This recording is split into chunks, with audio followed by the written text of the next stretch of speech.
저는 20억 광년의 고독이라는 시집을 가져왔습니다. 그 다니카와 슌타로라는 일본 시인이고요. 그러니까 일본에서 뭐 흔히 얘기하기로는 그 시로만 그 밥을 먹고 사는 유일한 시인이라고, 국민 시인이라고 볼 수 있을 것 같아요. 그 이 시인에 대해서 조금 더 소개를 드리면, 국민 시인이라 하면 되게 어디에 나오냐, CF에 이분의 시가 인용되기도 하고, 광고 이런 데서, 그리고 우리가 잘 아는 하울의 움직이는 성, 그리고 우주소년 아톰, 이런 OST에 가사를 쓰기도 하는, 그야말로 정말 일본에서는 모르는 사람이 없을 정도의 시인인 것이죠. 지금은 타계하셨는데 그분의 시를 모은 선집입니다. 아무튼 이 슌타로의 시의 특징은 일상적이고 어떤 쉬운 언어를 사용하고 장면들을 보여주는데, 그 안에 어떤 깊이나 메시지가 또 잘 담겨 있다고 보이는 시들을 많이 쓰는 시인입니다. 그래서 시를 좋아하시는 분들도 읽기 좋고, 또 시가 좀 어렵다, 낯설다 하는 분들도 펼쳐보기 좋은 시집이라서 가져와 봤어요. 뭐 그 중에서 좋았던 시가 많지만은 간략하게 소개를 드리자면 아침 릴레이라는 시가 있어요. 읽기 전에 이 시가 어떤 이야기를 하는 거냐면, 제목처럼 이게 아침을, 우리가 지구에 사는 사람이라면 항상 매초 아침이 오고 있다. 왜냐면 그 자전거 공전을 하고 있기 때문에, 그러니까 360도로 도니까 그 아침이 매 순간 아침이 오고 있다. 그래서 지구에서는 그 아침을 우리가 이어받고 있다. 릴레이를, 아침을 릴레이하고 있다라는 게 이 시의 포인트예요. 그래서 그 중에서 이제 일부를 좀 읽어보겠습니다. 이 지구에서는 언제나 어딘가에서 아침이 시작되고 있다. 우리들은 아침을 릴레이로 하는 것이다.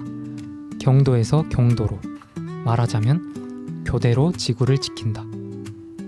자기 전에 잠깐 귀 기울여 보면 어딘가 먼 곳에서 알람 시계가 울리고 있다. 그것은 당신이 보낸 아침을 누군가가 잘 받았다는 증거인 것이다. 이렇게 끝나는 시예요.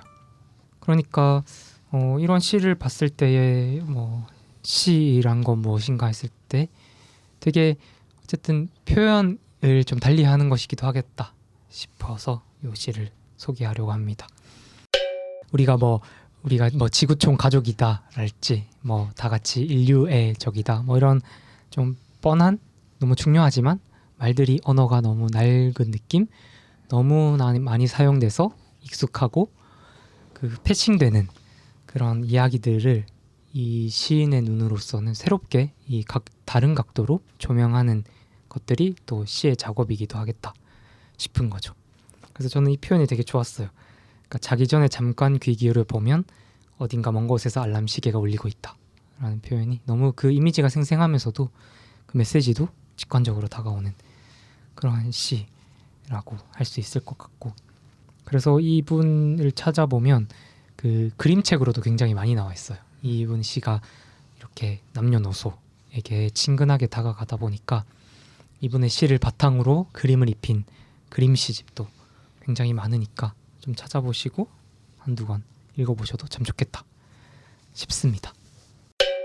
그래서 제가 준비한 마지막 질문은, 시가 어려운 사람들, 또 이렇게 시가 좀 낯선 사람들에게 좀 추천해줄 만한 시나 시집이 있다면 무엇일까요? 그리고 저는 김소연 시인의 마음사전이라는 책을 먼저 떠올렸는데, 그것은 김소연 시인이 저의 첫 시 선생님이었기도 하고, 이 시를 쓰는 사람의 태도를 이 책으로 하여금 알게 한 책이어서인 것 같아요. 그러니까 말을 고르고 조금 더 정확한 말을 찾고 찾아내고 이런 책이어서 먼저 떠올랐고, 시인은 외롭다라는 말을 설명하기 위해서 하룻밤을 꼬박 세워본 적이 있대요. 그러니까에서 시작해서 이를테면을 거쳐서 마치 그것은 을 지나 비교하자면 즈음에 이르렀을 때야 겨우 외롭다는 말을 이해했다고 합니다. 이해하자마자 그는 침대에 누웠고 이내 코를 골았고 나는 공책을 펼쳤고 외로움에 대한 글을 썼대요. 그래서 그 뒤로 그와 대화를 나눌 때 내 입에서 나온 마음과 관련한 낱말들 하나하나 모으기 시작했고 그게 이 책이 되었다고 책 소개에 이렇게 쓰여져 있거든요. 네, 그래서 우리 감정을 다루고 있는, 마음을 다루고 있는 낱말들의 어떤 이 세밀한 차이를 감각해보고 싶을 때 내 시인의 눈을 이렇게 빌려서 그 세계를 잠깐 맛볼 수 있는 좋은 책인 것 같습니다. 저는 책보다 노래를 들으면 좋겠다는 생각이 들었어요. 노래들이 대부분 시잖아요. 노래 가사들이 시고 운율이 있고 시적인 가사를 잘 사용하는 혹은 시 자체를 노래로 부르는 가수들의 노래를 들어보는 것도 좋지 않나 떠오르는 곡이 있으신가요? 하는 생각이 들고 떠오르는 곡은 유재하의 가리워진 길이 떠오르요. 왜냐하면 가리고 싶다. 가지 못한 그 로버트 프로스트의 가지 못한 길이 있는데 저는 그 시는 뭐 그것도 영시 번역이긴 하지만 이게 뭔 소리야 하는 마음이 있는데 오히려 가리워진 길은 훨씬 와닿는 그런 느낌? 그런 노래들이 시를 담고 있다고 생각하고 그런 노래들 들어보시면 시에 좀 더 쉽게 접근할 수 있지 않나 싶습니다. 저는 시를 시집으로 시작하는 것도 좋지만 그 여러 매체들 통해서 나온 것으로 시 하나를 접해서 그 시로 시작하는 것도 좋은 것 같아요. 그러니까 요즘은 그 텍스트입이라는 말 많이 하잖아요. 저는 그 텍스트입이 가장 되게 멋지게 발현된 게 시라는 생각이 좀 들거든요. 특히 이환천 씨의 시가 있어요. 이건 거의 다 인스타그램으로 공개하는데 그 뭐 이런 시인 거죠. 예를 들면 내 목 따고 속건에서 끓는 물에 넣으라고 김 부장이 시키드나. 제목 커피 믹스. 이런 토일 자기들이 미친 듯이 놀아놓고 내가 뭘 어쩌길래 뭐만 하면 내 탓이고. 제목 월요일. 뭐 이런 시들 있죠. 이런 시들의 작법에서 뭔가 내 글쓰기의 방식이나 내가 막 진짜 이런 뭐 가벼운 마음들을 좀 털어놓는 방식도 있을 것 같고요. 그러니까 시를 좀 마주할 수 있는 매체는 많이 있다. 시집으로 들어가기 전에 차차 시를 마주하고 그리고 나서 시집으로 들어갔을 때 그거는 맞는 것 같고 그래서 좋아하는 시인들의 시를 검색해서 인터넷에서 찾아보고 한 편씩 음미해 보는 거는 되게 좋은 것 같은데 문제는 이제 그렇게 할 때 우리가 이제 시인들의 생태계를 유지할 수 있는가 하는 시집을 팔아야 시인들도 그런 고민이 들고 그런 점에서 저는 그 창비에서 나온 시요일이라는 앱이 있어요. 그 앱 구독하는데 좋아요. 뭐 사실 그것도 시인들에게 정당한 대가가 돌아가는지는 잘 모르겠지만 그래도 출판사에서 운영하고 있는 시 선집 앱 매일매일 시를 추천해주는 앱이거든요. 그래서 그런 앱을 통해서 이렇게 꾸준히 좀 접해보는 것도 도움이 되지 않나 하는 말씀 듣다가 생각났습니다. 네.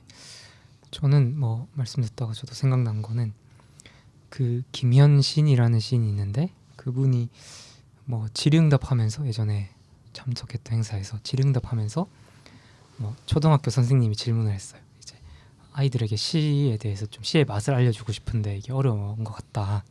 어떻게 하면 좋을까 뭐 이런 얘기를 하다가 그 시인이 답변한 게 그 시는 어려운 게 맞긴 한데 그러면 이제 시적이라는 말을 많이 써봐라 얘기를 하더라고요. 이거 좀 시적이지 않냐.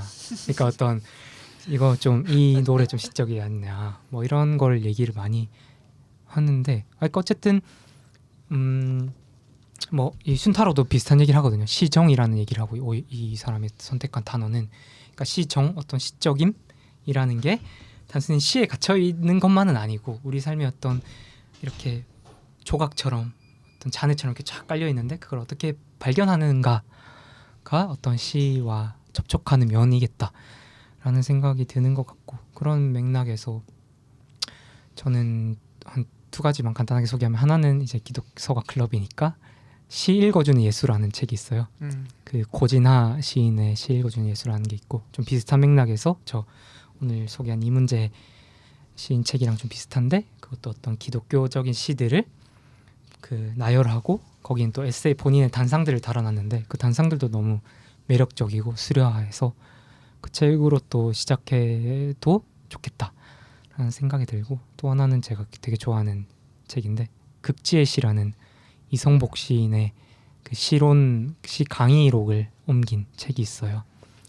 그 책도 굉장히 멋진 말들이 가득하고 그리고 시란 이런 거구나라는 생각을 할 수 있어서 굉장히 좋고 그중에 그 책에 나왔던 건지 가물한데 가장 좀 기억에 남는 문장은 그러니까 시인이란 무엇인가 했을 때 그 아무도 없는 바닷가로 떠밀려온 시체에 가장 먼저 달려드는 파리 같다라는 얘기를 하거든요. 그러니까 어떤 죽음에 가장 밀접하고 또 아까 얘기했던 최승자 시인과 말과 좀 비슷할 수 있지만 그런 어떤 죽음의 냄새를 맡는 자라고도 할 수 있을 것 같고 아무튼 그 책을 추천드립니다. 이 시집도 쉽다고는 했지만 또 어려운 시들도 있고 한데 기본적으로 시는 그 실패를 되게 감내하는 장르인 것 같아요. 내가 이해하기 실패하는 거, 내가 모르겠는 거, 그럼으로써 어떤 그 여백과 여지를 감각하는 거가 또 시이지 않을까 싶어서 어렵더라도 조금은 씨름해보기도 하고 그 공간을 남겨두면 어떨까 하는 생각입니다. 시라고 하는 장르가 가장 누군가에게 뭔가를 빼앗기는 장르인 것 같기도 한 것 같아요. 누군가에게 외워져서 그 사람 것이 이제 돼버리니까 우리가 소설을 다 달달 외우진 않잖아요. 네. 그러니까 여러 가지 생각이 들게 되네요.